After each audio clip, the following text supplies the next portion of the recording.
I'm not one to wade into controversies on this app, so hopefully I am not getting myself into deep water here.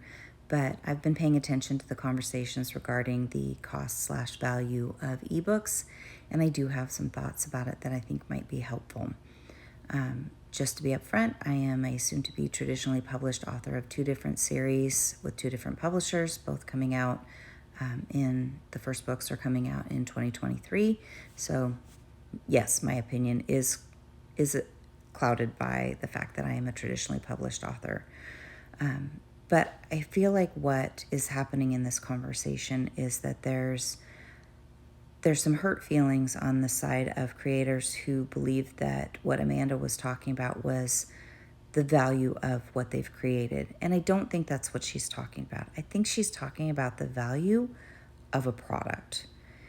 So when my sister paints, she has various different canvases. Some of them are small, some of them are enormous.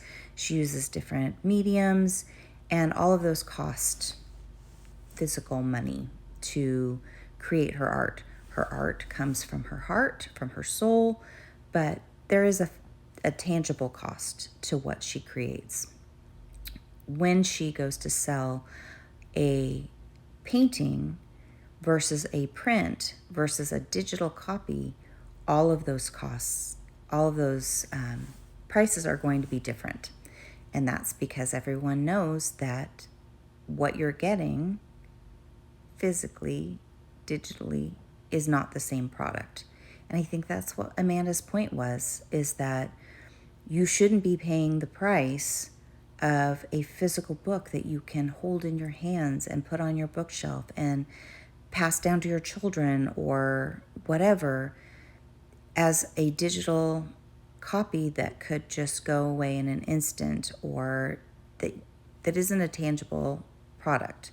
Doesn't mean that art isn't valuable. It means it's not the same thing.